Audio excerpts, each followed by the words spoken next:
now we'll move on to Dr. Kanchan Gogate.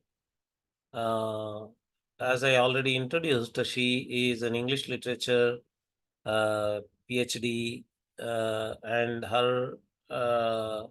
she works also as a journalist in a reputed newspaper, Times of India, I think. Am I right, Kanchanji? Yes, yeah. And her topic today, she has been a very regular contributor to INDICA's conferences and symposiums from a very long time. Our present topic is a decolonization reading of the Song of the Sanyasin. Song of the Sanyasin is a poem, metrically written poem by Swami Vivekananda, a very long poem though. Name given is Song of the Sanyasin. It is in a song form. It has got a refrain. Title is Sanyasin, so it is very much suitable for the symposium. Kanchanji is going to give us a decolonization reading of the literary work Come, a religious work by Swami Vivekananda. Namaste everyone.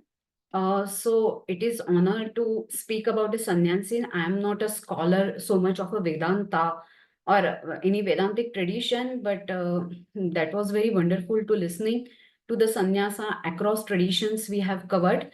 And Abhijit Ganguly, he has already spoken on the Ramakrishna Mutt and mission and how the modern revival of sannyasa has taken place. So I am just presenting on one poem, which is a song of the Sanyasin, as Nagarajji introduced. It is very, very popular among the monks. And even if you go to the YouTube, like we nowadays hear ISKCON bhajans or something like that. So people have also had composition on that. So I'm going to present on a decolonization reading of this poem, which is Song of the Sanyasin. So let us proceed slowly. Before I come to the Song of the Sanyasin and analyze the poem, I'm going to focus on what is a decolonization reading and why is it necessary. So true genius of Swami Vivekananda, it does not lie only in his eloquence or mastery of English language, because he was born in 1863. So that was very much a British colonial period. He has had English education, convent education all through his school and college. So, and what struck the chord with the audience at the Parliaments of Religion in 1893 was also his ability to translate the Indian sensibilities into the perfect English. Swami Vivekananda spoke in a language which resonated with the audiences.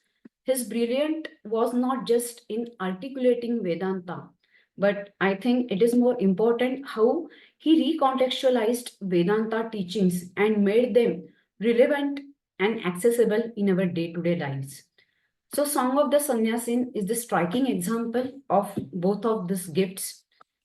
Then, this poem, like Nagaraj already mentioned, it presents the highest merits of English poetry. It is a metrical poem, so it has certain rhythm, it has certain meter, and it captures the essence of monastic ideals which are found in Upanishads. Its verses bring to life the renunciation, freedom, the inner strength which define the path to sannyasi. In blending this spiritual grandeur of ancient Indian philosophy with the poetic elegance in English, Vivekananda has also succeeded in creating a masterpiece that transcends the cultural boundaries, and it speaks about the universal soul of the humanity.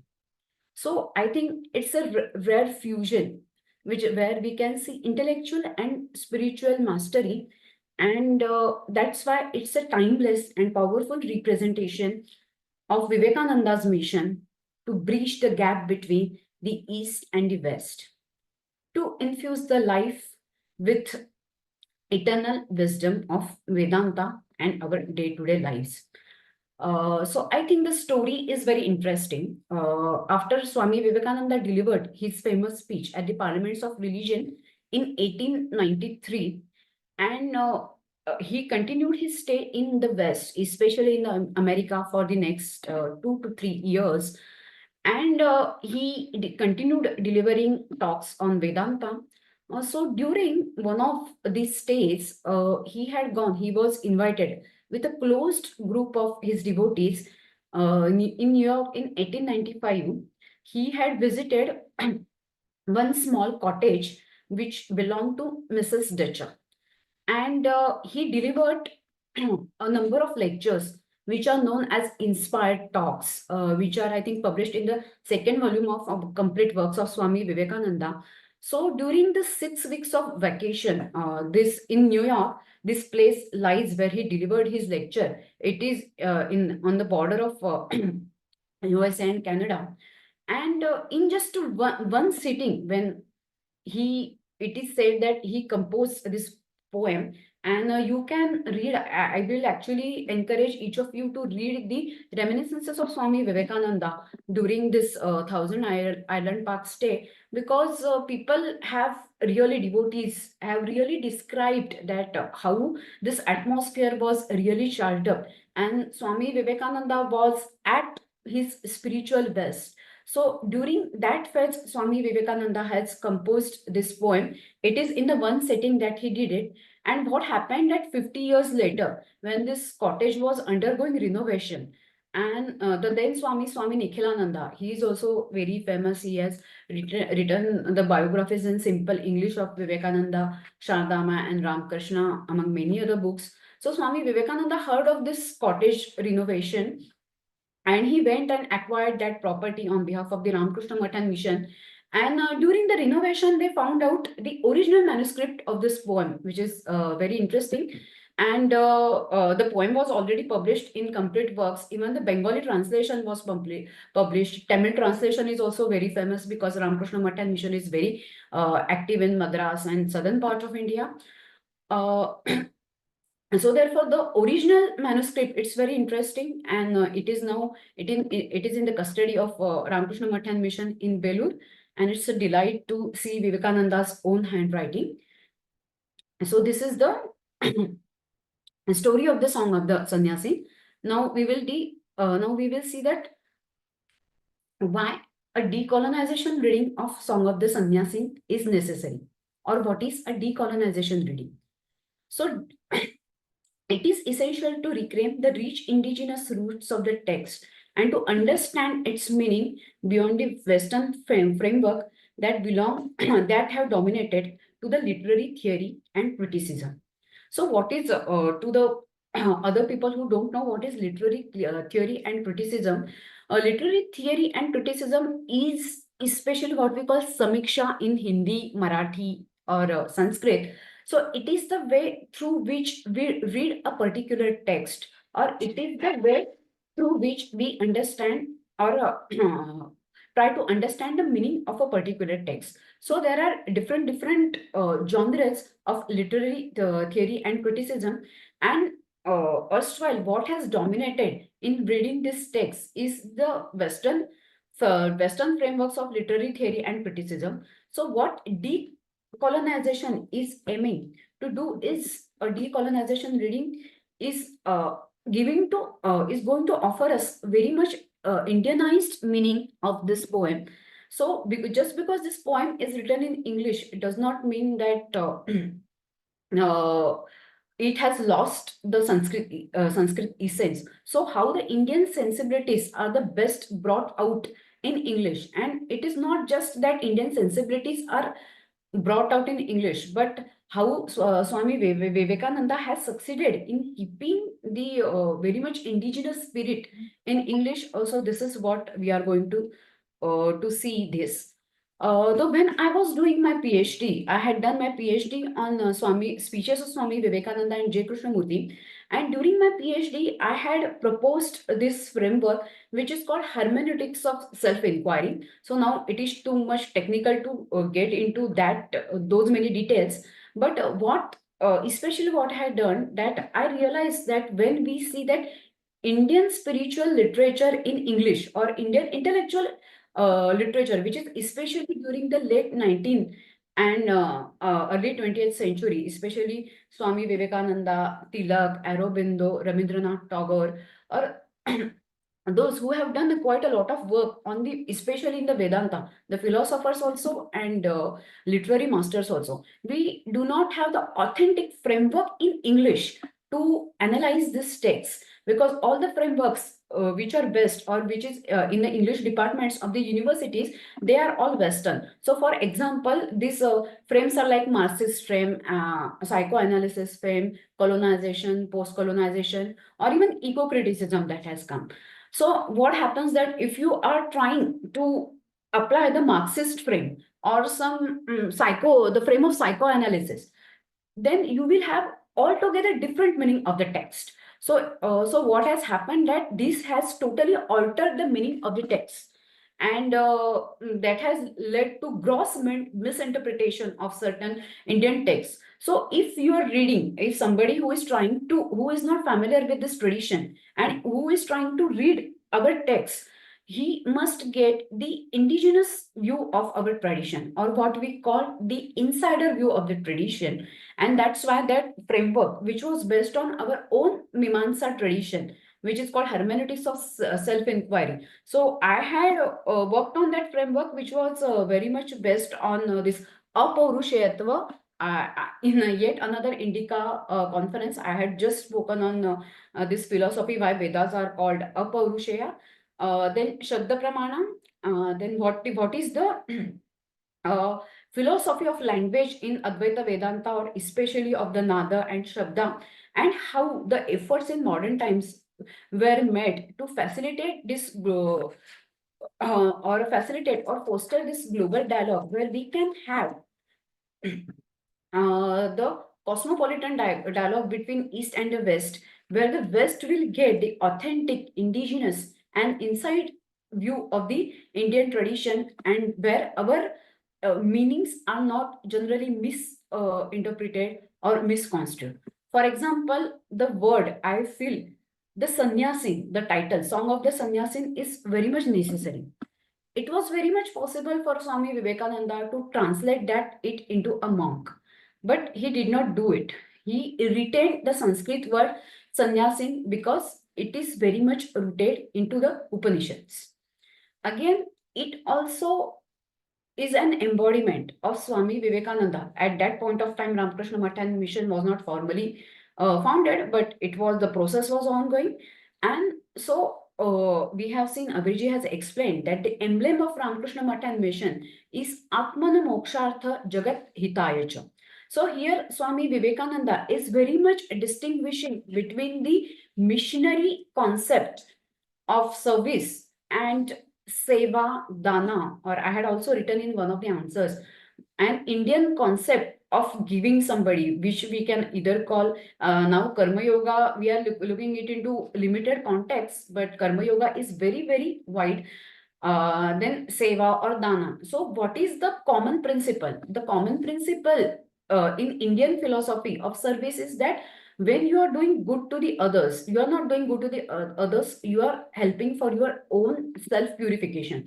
Whereas missionary concept of charity, when you build hospitals, when you build roads, so it says that that Abrahamic traditions, they traditions believe that you are doing good to the others, or you are serving others. Oh, so that is why I feel when we are doing this decolonization reading, we can very deeply read the text and read between the lines, and probably that's why we can not really conclude as such, but we can generalize that Swami Vivekananda has written this word sannyasa, and when we are applying this framework, where we can understand that Swami Vivekananda is writing something in English which is deeply embedded in Indian spiritual tradition. So this approach helps us restore philosophical, cultural, and spiritual context, emphasizing how Vivekananda's ideals transcended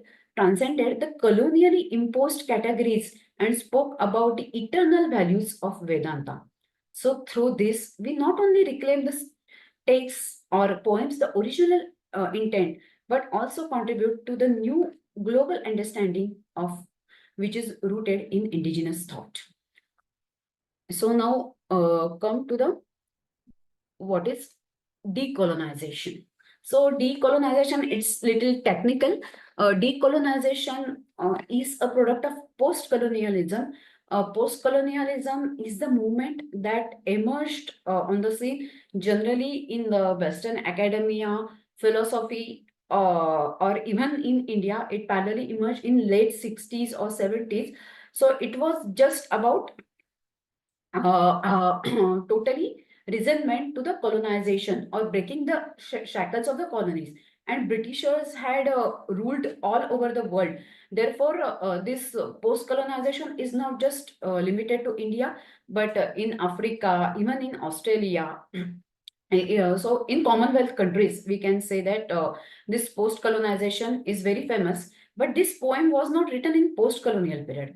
This poem was written very much during in the colonial period, and even during the colonial period, there has been a very rich Indian intellectual tradition which used English just as a medium to speak to spell out their resentment against Britishers or colonization. Or so what this decolonization is doing is to break the impact of colonization on our culture, on our spirituality. So at that point of time in Europe, the Edward said, he is one philosopher and literary scholar. He had written the book Orientalism.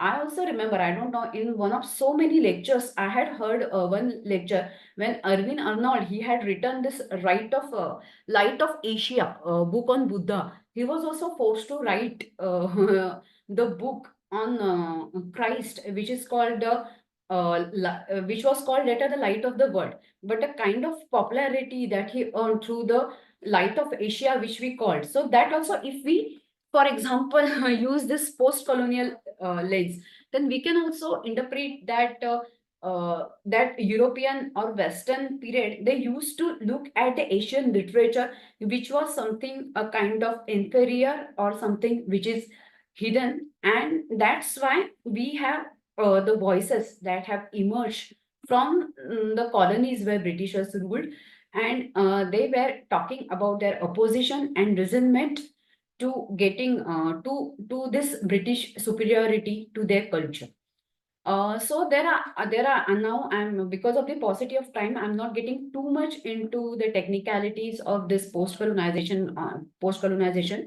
But there are, I'm just taking some examples of famous literary scholars who are the voices of this post-colonial movement. So one of them is Miss Gayatri Chakravarti Spivak. She is also Bengali. She is very much Bengali, and I think Jack Derrida is one of the he is the French philosopher and literary theorist. So she was translating. She had translated his book a deconstruction from French to English. And that introduction to her book is also very scholarly. So later on, she had written Can Subaltern Speak as well. So where she has spoken, subaltern means a marginalized voice. So we had other other scholars like Homi Baba, Homi K. Baba, not to be confused with the scientist Homi Baba.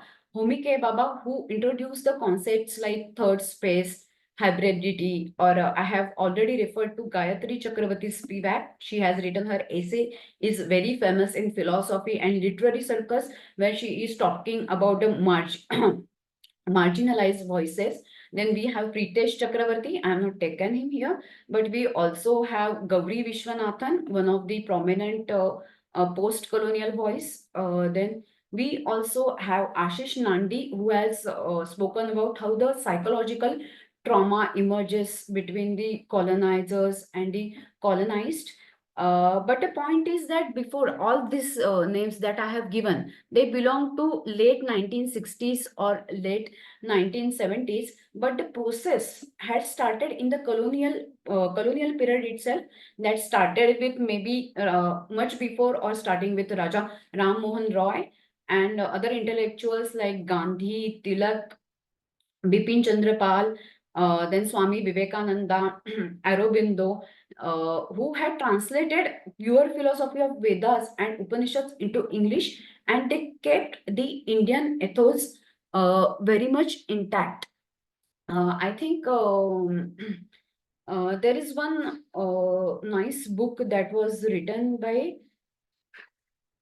Indian J.L. Garfield, yes, and Nalini Bhushan. They had written one book. I mean, that consists the essays. I think Indian intellectual tradition they have written from uh, Renaissance to independence. So they have covered this exactly colonial period, and in their introduction they argue that.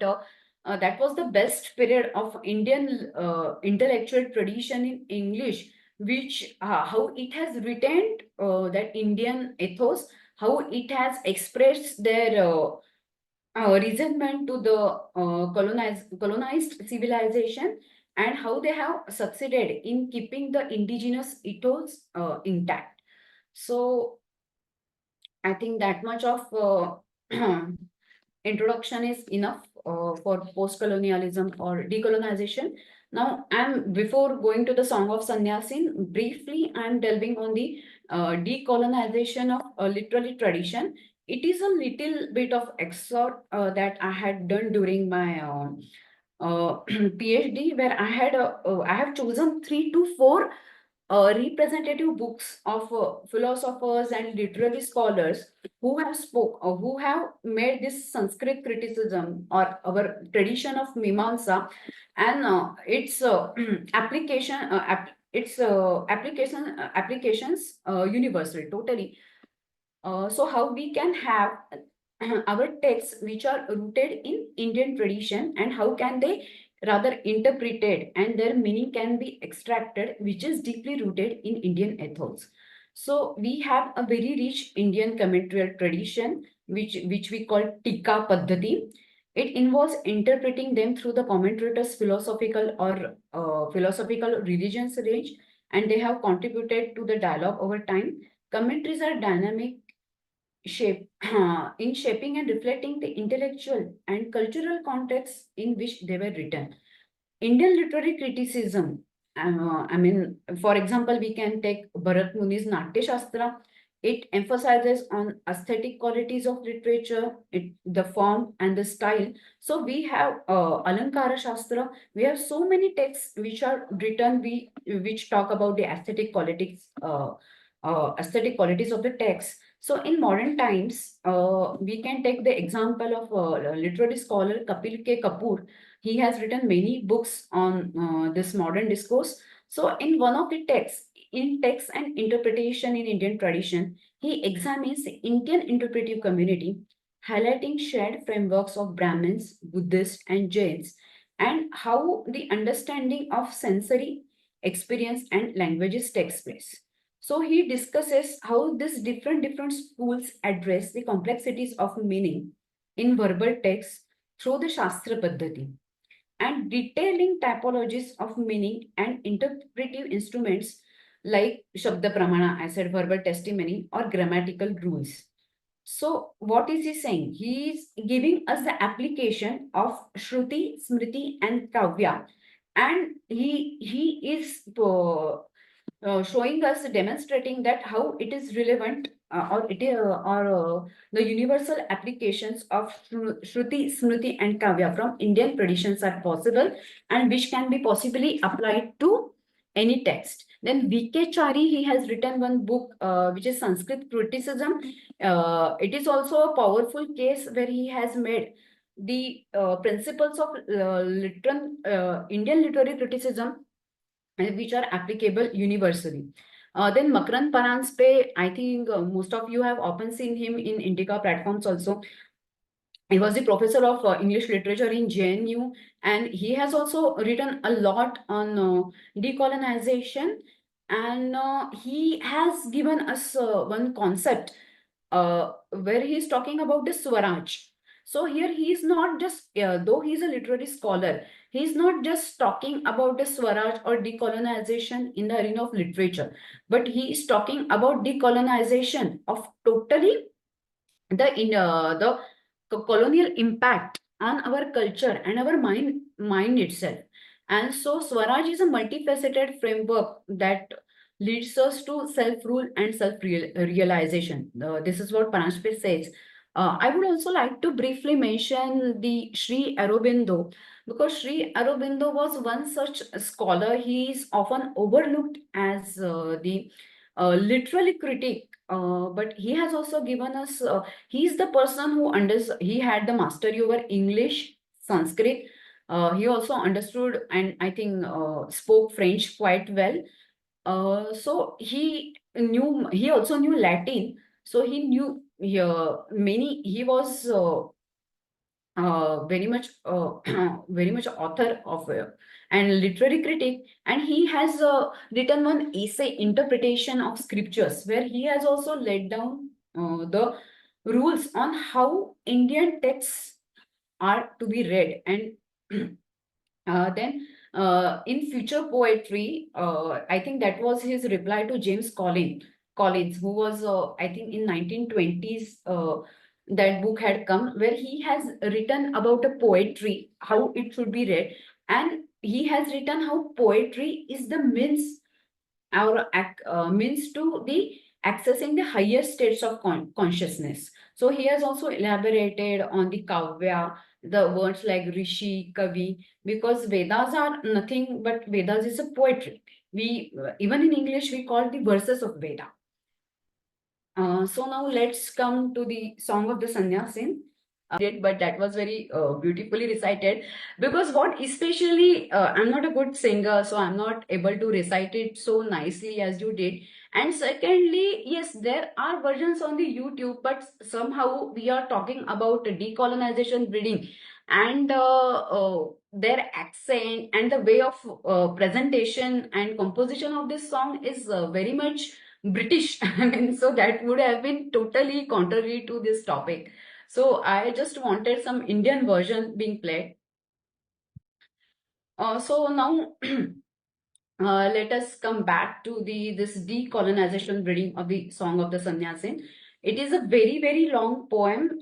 It is written in 13 stanzas. So here Swami Vivekananda describes the world for of monasticism, where the tents of the worldly desires cannot reach, the forest caves, the symbolic of ancient rishis who meditated in seclusion. These sages lived far off from the society. They resided in deep forests, and then they had the space and silence to contemplate deeply. So that environment was conducive to meditation, that was free of distractions. And this is what Swami Vivekananda. So this first verse, this is totally capturing the profound and humbling experience of a sannyasin's journey. And when the monk is leaving behind the worldly life, he is totally leaving behind this worldly worldly attachments and everything. So Swami Vivekananda, for him, he spoke of the renunciation spiritually. So not it is not necessary. Swami Vivekananda often referred to sannyasa as a state of mind. So and in one of the Gyan Yoga lectures also, so we can see the echoes here in this poem also. In Gyan Yoga lectures, he has said that what India requires today is the intellect of Shankaracharya and heart of Buddha. So that is the, I think, the perfect coinage or perfect definition of Sanyasin, which Swami Vivekananda could probably offer us. Uh, Therefore, now I have this Song of the Sannyasin as a decolonization reading. I have divided that into four parts. First, as the sannyasa as a state of mind. and how that is contrary to the missionary monkhood. Secondly, tracing the Upanishadic roots of the Song of the Sannyasi. Third is the world affirming Vedanta, how he revolutionized sannyasa. And fourth is, I think that has been discussed quite before, I also refer to it, is the missionary concept of charity and karma yoga. So, sannyasa as a state of mind, or going back to the roots of sannyasa, which he had taken from the different Indian texts. So, this poem, it unfolds like the marching song, because and it is quite revolutionary, because it was unlikely of Sanyasin to speak like a to sing like a marching song. He's saying wake up Sanyasin, and we can also see that refrain Om Tat Sat. So this point, that has multiple layers of meaning. So at one layer, if we can see that, is that poem just talking to sannyasi? This is my open question to you, that does that poem speak only to sannyasin, or addressing only to sannyasin, or second meaning? This is the because now we are doing the poetic discourse, so let us not get into too much technicalities, but we are free to have our we take freedom of poetic interpretation. So I feel that here sannyasa is a metaphor that refers to the state of mind also, because Swami Vivekananda has already said that each soul is potentially divine. So this is the ideal he has taken from Vedas and Upanishad. And that was a kind of shock to the Christian missionaries or total Christianity, because they believed that man is the sinner. And Swami Vivekananda, I think, could have been the first one who proclaimed that each man is not the sinner, and each soul is potentially divine. So, in a way, this poem is addressed not just to sannyasin, but also metaphorically to the all the householders. How the sannyasa can be taken as the state of mind, and how we can also see that he has recontextualized the teachings, and where the sense of renunciation and service. Again, we come back to Atmana Mokshartha Jagat Hitaya. So, what a decolonization reading helps us interpret sannyasa in contrast to the Abrahamic idea of monkhood, particularly Christianity, where monkhood is often institutionalized. This distinction between Indian notion of sannyasa and Christian monkhood or priesthood echoes Vivekananda's disapproval of religious conversions by Indian monks and priests of India. And now this is my totally, you may not find this in any book or any reference somewhere, but Swami Vivekananda, that was the period when India was rife with so many religious conversions by the Christians. And the picture of India in the West, especially in America, was not so much good. That Vivekananda, in so many of his letters, if you see that Vivekananda has written the kind of impression that Americans or even Britishers had about India, that it is poverty stricken, people are hungry, then there is only untouchability. And to an extent, it would have been true, but Swami Vivekananda totally resented, totally voiced against this religious convergence.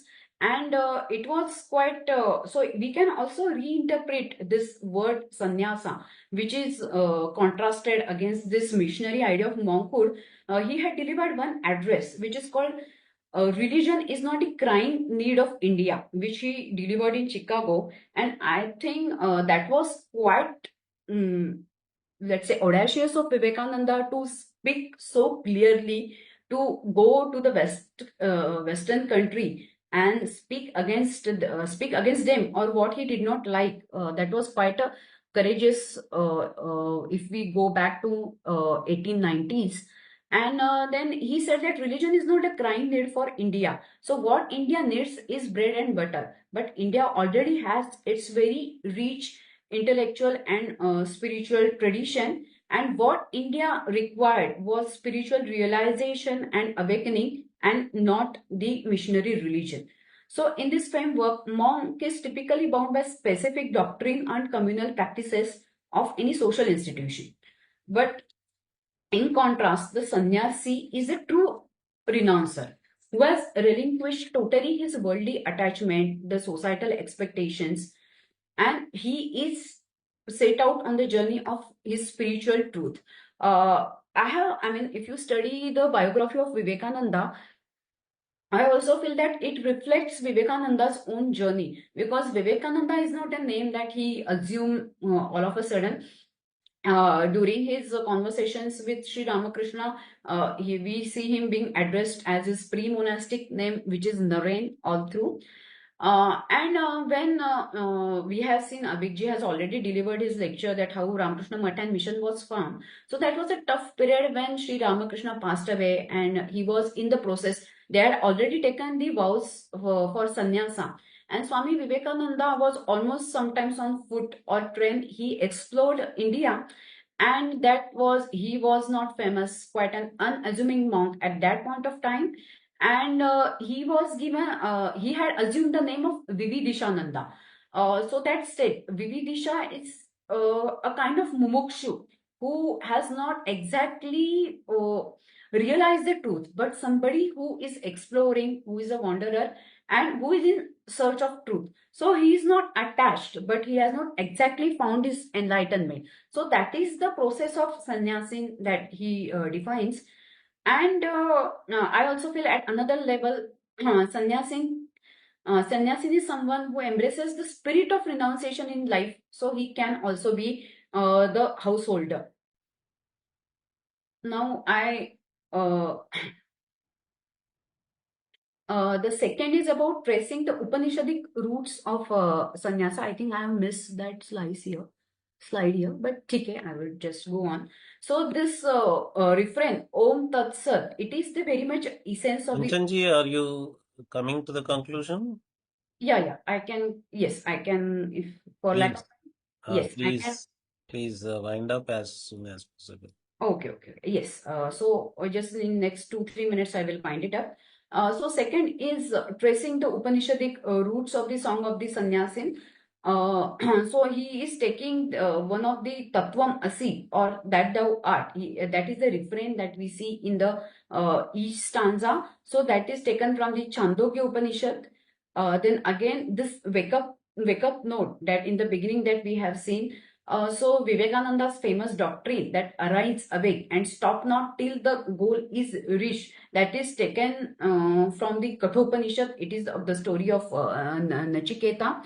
Then third thing which offers us the decolonization reading is the world affirming Vedanta.